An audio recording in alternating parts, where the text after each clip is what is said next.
Ignition sequence starts. 6, 5, 4, 3, 2, 1, 0. All engine running. Liftoff. Liftoff.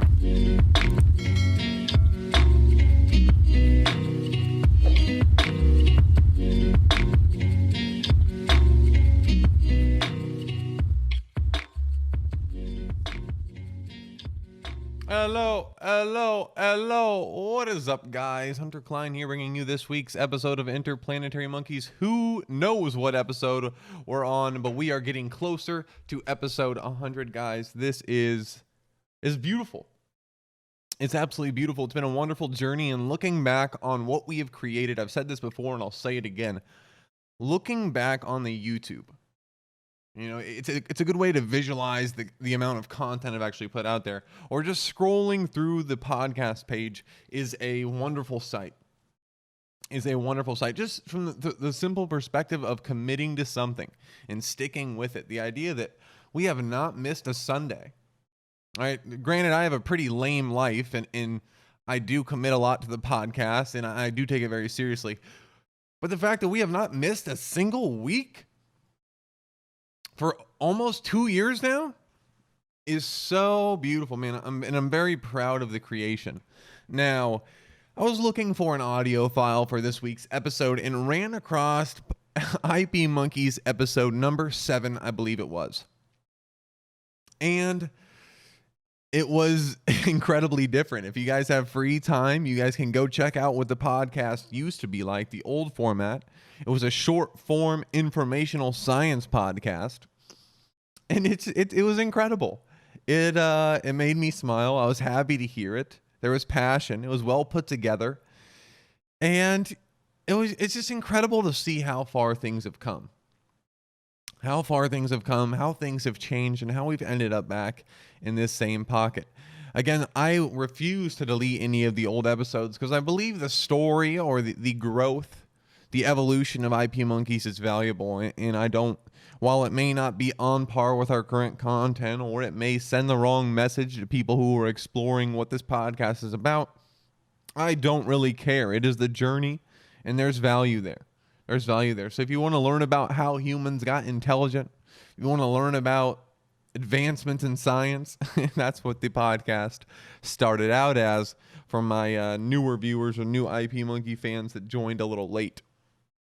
This week, guys, the biggest thing that happened has to be Kanye West's DONDA release. Now, I'm not the biggest fan of Kanye, and I'm not the biggest religious follower that you know.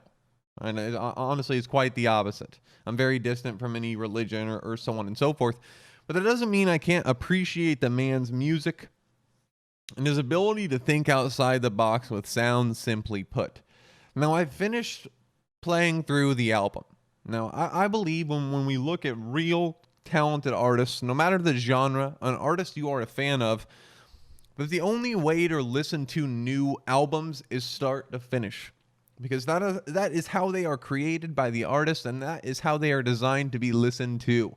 I know this may be very boomer of me, very old man, but you can imagine these things being on a record player and it being somewhat of a difficult task to skip songs. Right? The actual experience of sitting down and listening to an album start to finish, regardless of if some songs don't strike you as hard as others, I think it is the perfect way to pay homage to an artist and the story he's trying to tell with a giant piece of work, or otherwise known as an album. Now, DONDA start to finish was great. In my opinion, I thought it was very, very entertaining.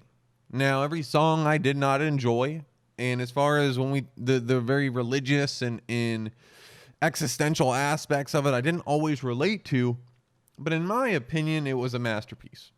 Undoubtedly. Now, I have a huge problem when I hear other people talk about creative endeavors, and I have to talk about it. There's no way I can't. It bothers me more than anything on this planet when people make very harsh and straight up statements about other people's art. An example of this would be, that song sucks. That album sucks. And here is why. If there was such thing as a right opinion on music, if there was such thing as music that is good without a doubt, that's good music. Music, the idea of creating audio or auditorial art would be void. Okay, your favorite artist would not exist, and there would just be this single box of 60 songs that all sound the exact same that we all listen to and just sit there, mute, boring. The fact that there is no such thing as good music, objectively good music, makes music beautiful, makes it one of the most valuable things of the human species, in my opinion. Or you could argue, and that's a little far out there.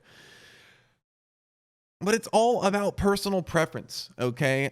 When someone says that song sucks, that music sucks, that artist sucks, it just screams detachment and ignorance in that human, okay? Now, I realize people don't always think as deeply as I do, and I overthink things, and it's too much sometimes, and yeah, I have problems. So, rather than saying this music sucks, I suggest that we tune our phrasing to, I personally do not enjoy that piece of work. All right, that's a bit much. I personally don't enjoy that song. This is how I always talk about art. Okay, and I am getting onto this tangent, and it sounds a lot like I'm a great human being and all others are not. No, I don't think I'm better than anybody else, and I don't want it to sound like that. But I do think I take very, very serious precautions when talking about other people's creative endeavors because I know what it's like to be in their shoes. Okay, obviously I'm not Kanye West, but going through the process of starting a podcast or a YouTube channel or anything of this nature, it's very important that when you see something you don't like or you run into content you don't like that's expressive and creative, you realize that other people might enjoy it. Right? It is completely dependent on your personality, your traits, and your ability to relate to the content. It's not about you being the all-knowing god of music or podcasts or YouTube channels. This is one of the biggest reasons I don't have problems when people say, I don't enjoy your podcast or your podcast is boring. Not a lot of people say this to me directly. But if someone listens to the pod and decides never to listen again, that's completely fine. If everybody could relate to a piece of work, then it wouldn't hold the same value. Right? I think when we create niche content that's very special and particular to us, people that can relate to us and that are in the similar, I guess, boat to our personality, our life, relate on a much more serious level. Now, I know we're getting floaty here, and I'm going to end this conversation. But again, I just hate it when people say creative content sucks, and they're so ignorant. And they're so full of their own opinion, and the world is so centered around them that they truly believe that that is the objective truth. Right? That music does suck, and I can't believe you enjoy it. What? That person sucks to listen to. People, man. People, man. It's so frustrating. Other than the Donda album, a big highlight of my week has been dating apps. Now, again, I used to be a big dating app hater. And I had people reach out about it in the past. They were not happy with my dating app opinions. And to you, I am sorry my opinion has changed. Because I'm getting a little older, trying to meet people, trying to start a relationship or explore the possibility of so, because all my friends are happily married and having kids. And it's just like, what is my life? What am I doing? So we're exploring it. And I have a note for people. A helpful note, I hope. And that is, if you like The Office, that's okay. But let's not put it in our dating app bio, okay? Every other chick I run across has the looking for someone who loves The Office as much as I do. And at this point, it's such a general statement. And unfortunately, whether it's the right or wrong interpretation of the situation, I look at them as a very basic human being and I move on. Okay, that's really it. And I know, again, that might be shallow of me, that might be judgmental of me, but it is.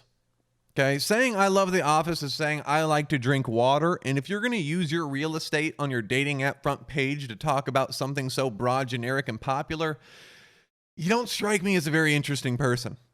Okay, and I'm just being honest here. Now, if you have The Office in your bio, I'm not hating on you, and I'm sure you're probably interesting. I'm sorry for the joke, but you have time to change it. And I would suggest you do. I really would. Okay? I really would. What about your goals, your aspirations, your hobbies? Like, let's get into some of that real stuff. Okay? Not what TV show everyone else likes that you also like. Now, I'm going to go out and say it. I'm not a big fan of The Office. I've watched one episode in my entire life, and after that, it just didn't catch me. It didn't catch me. I don't know if I was a little late to the boat. I'm sure the humor would click with me. Yeah, I just don't get it. I just don't get it, but that's okay. Another aspect of dating apps that fascinates me, guys, I have huge appreciation for women that slide into the DMs with those crazy catchphrases.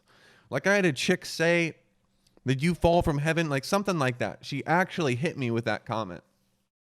And while it's a little weird, and I did not respond, okay, which I kind of felt bad about, because I mean, we're adults, right? And it was a little much.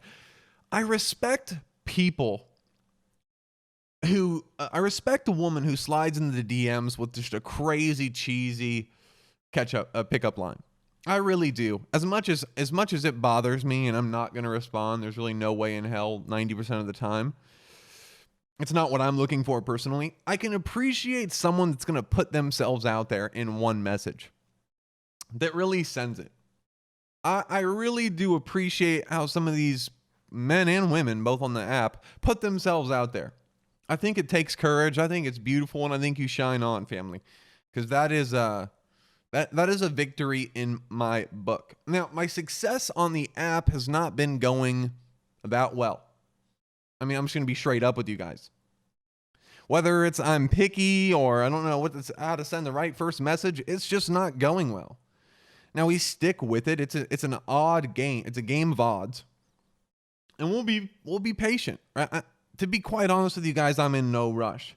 And if we do have a moment that goes well, let's say I meet the actual absolute perfect match, it's very possible that nothing happens of it. Because my life is busy, I'm distracted, and my life is very self-centered right now. Now, I don't know if a lot of people relate to this. I know a lot of people listening to the pod are around my same age, in our early adulthood. But I feel like more than ever in my life, I'm very selfish. Okay, and I'm very selfish because I feel like I'm on the clock and I have somewhere I need to be comfortable with starting a family and buying a house, right? My aspirations, my goals, the careers that I want to have 5-6 years down the road are not yet completely obtained. So I don't really have time to go chase women down at the bars. I'll be more comfortable doing so when I'm 32 years old. I get paid for a podcast, I have a YouTube channel, and I train on the side. My point here is that I have a lot of work to do, and I can't afford to wake up on a Sunday hungover, right? Because this will damage my podcast recording. This will damage the work that I need to do on the weekend, so on and so forth. I just don't have much time for other people because of the selfish life I live. So even if I were to get fairly lucky on a Hinge or Tinder or Bumble match, it's very possible that I would just flush it right down the drain with poor communication and constant ditching of hangout sessions. And that's really the truth. I think what we are practicing right now is what we would consider on the pod here window shopping, right? Seeing what possibilities we have out there.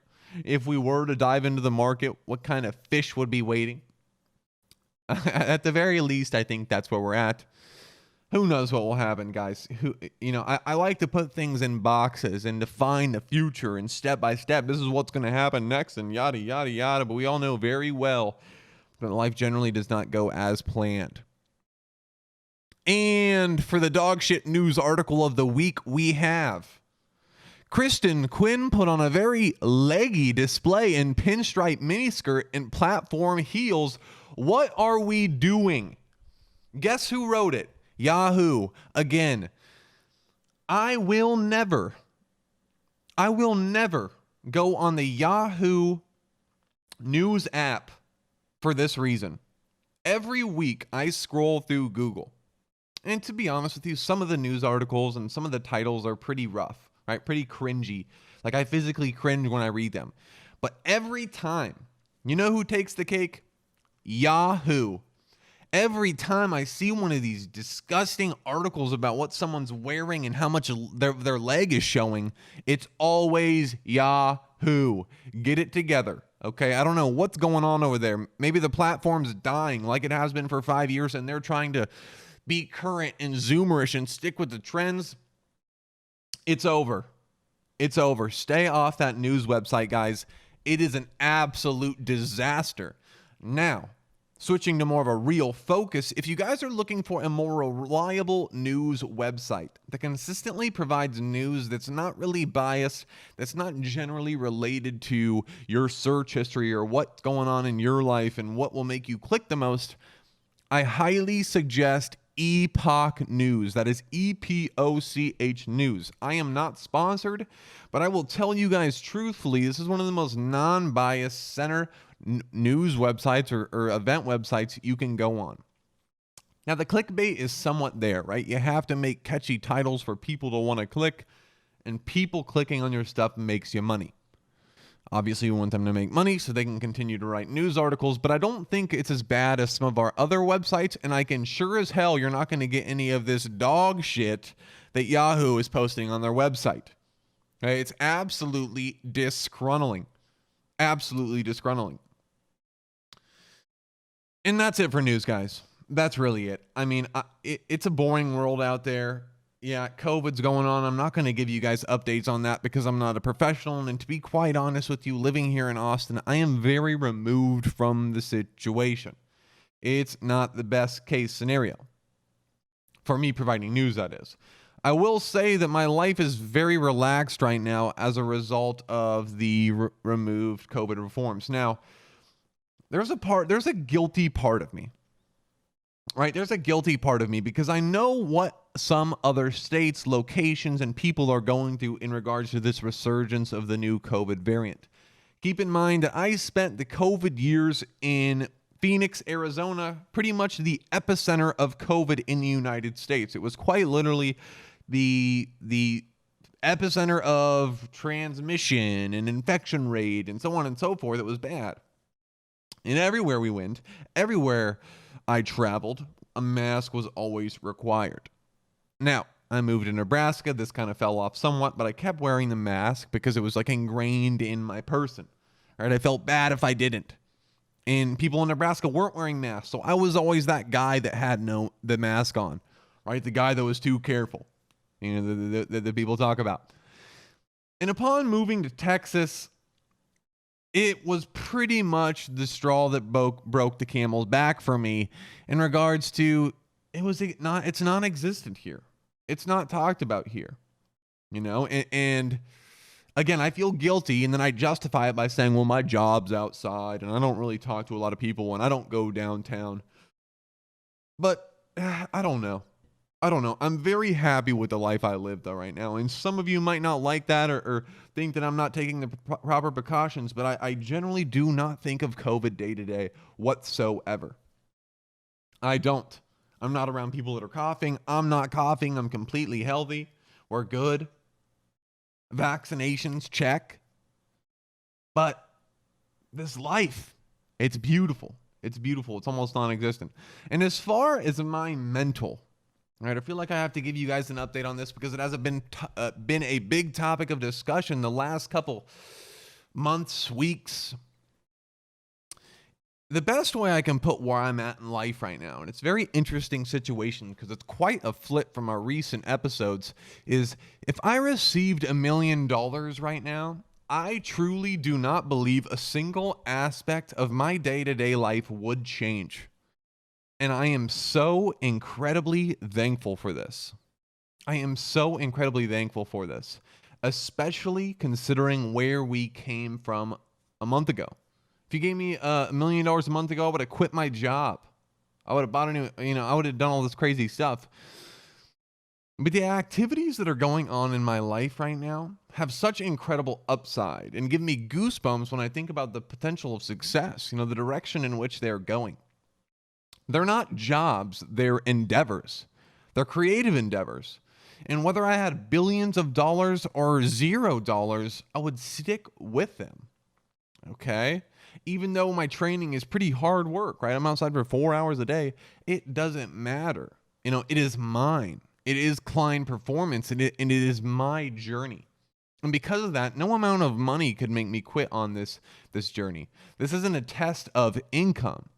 Klein Performance isn't a money grab. It's not for me to increase my income. It's for me to see what I can create, see what I can do, and see how my passion can help families and individuals that want to be the best they can be. On the flip side, I have creative endeavors. So when I'm not at work, I'm constantly working on creating content in the digital space, whether that be podcasting or a YouTube channel that I haven't really talked much about on the podcast. There's a lot going on, and no amount of money could change that. And I constantly fall back on that in my life right now to remind myself how good we are doing. Because, again, there's always going to be good days and bad days. As good as my life is right now, even considering that I wouldn't change anything for $1 million, a lot of people are like, holy cow, Hunter, your life must be perfect. You probably wake up laughing with joy and flowers all over your bed. No, absolutely not. Okay, again, there's a duality of life that you will never escape. Okay, whether you think that money is going to make your life perfect, whether you think a hot girlfriend or a kid is going to make your life perfect, no matter where you are, no matter how much money you have, no matter how many friends you have, you will always have good and bad days. That is undisputable. Okay, so even though I wouldn't change a damn thing in my life for a single dollar amount, some days suck. Some days I wake up and motivation is low and I don't really want to go to work. It's not that bad and I'm not going to complain. But it's just the ebbs and flow of life. It's the highs, the lows, the ups, the downs, and it makes things beautiful. It really does, guys. It really does. The current spot I'm at in my career would not hold the same value and beauty if I wasn't dragged through the trenches 2 months ago, if I didn't hate my life 2 months ago. Okay, we wouldn't even be here, to be quite honest with you.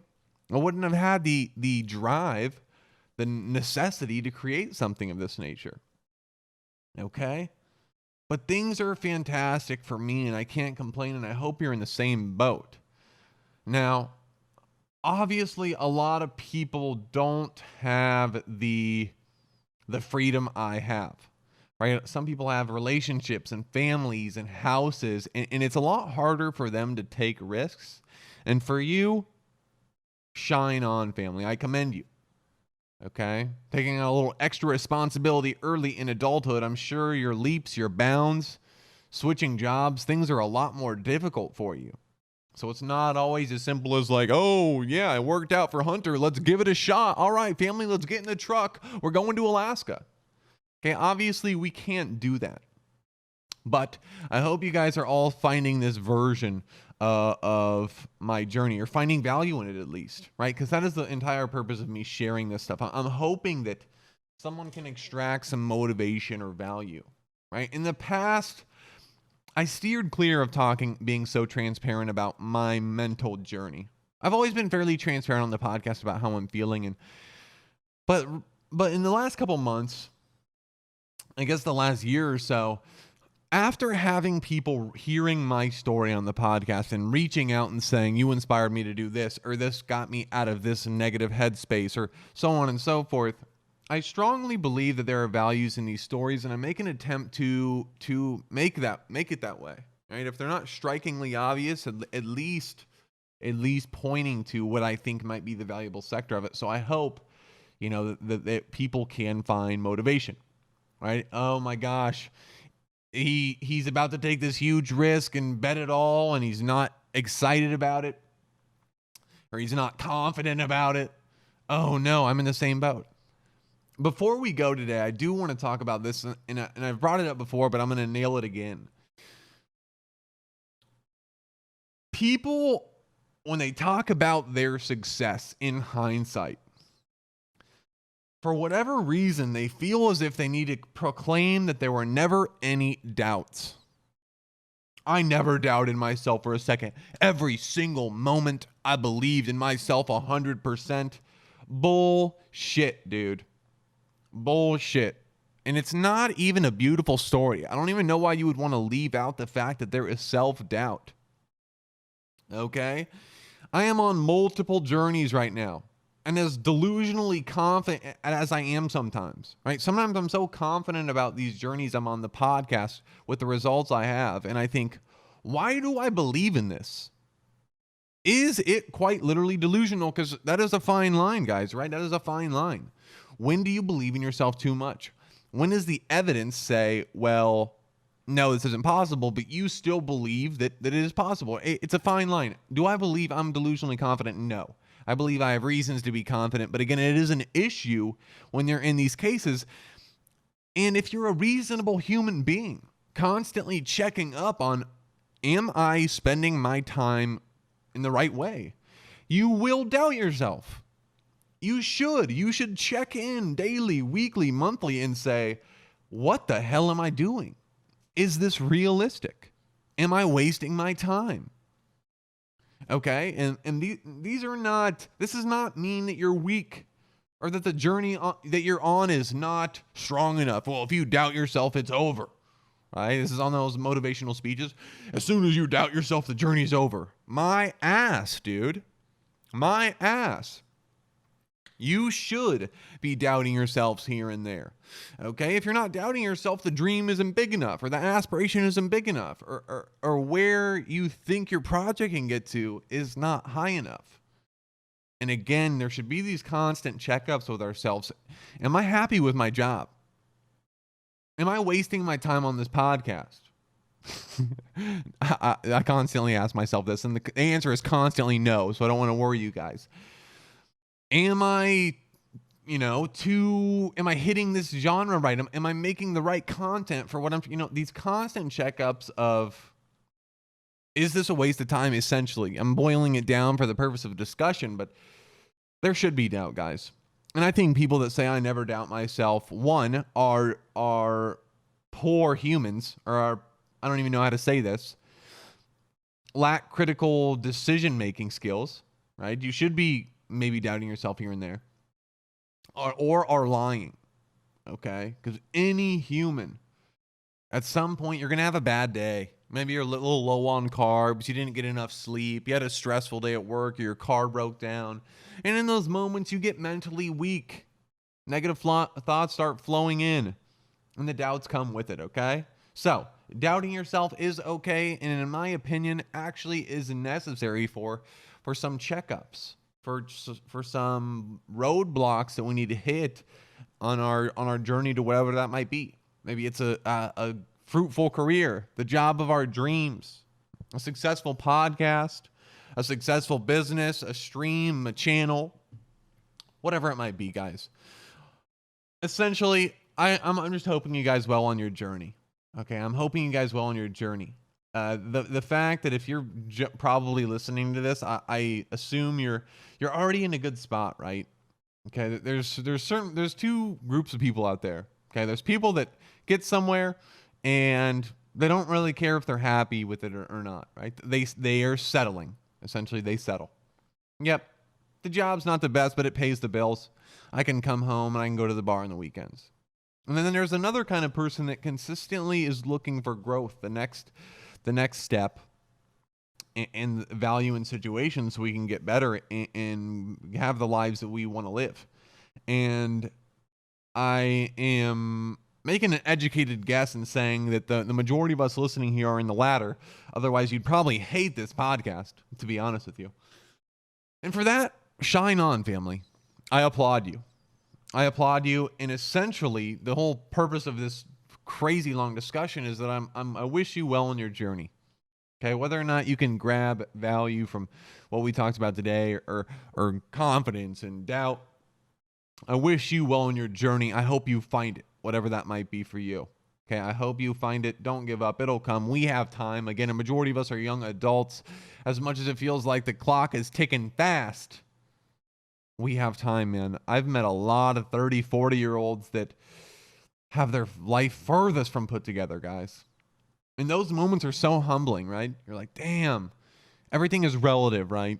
You're like, damn, all these people on Instagram are rich as shit. This YouTuber is 24? And he lives in a mansion? What am I doing? But then you have a family member that calls you that's 40 years old and has gone $10,000 in credit card debt over the last month and is, there's some high-end cases out there. And there's some other cases in there that really put into perspective where you're at and how low of a percentile you are as a human. So for that, applause. Applause for the IPMs. Applause for the Interplanetary Monkeys. Shine on, family, okay? Okay, I think we're going to end it there, guys. If you're doing well, you guys know how this goes. If you're doing well, enjoy it. Ride it. If you're doing bad, battle through. You will overcome it. We'll make those beautiful moments that much better. This is Hunter Klein, guys, and that's it for this week's episode of Interplanetary Monkeys. I'll see you guys next week. Peace, peace.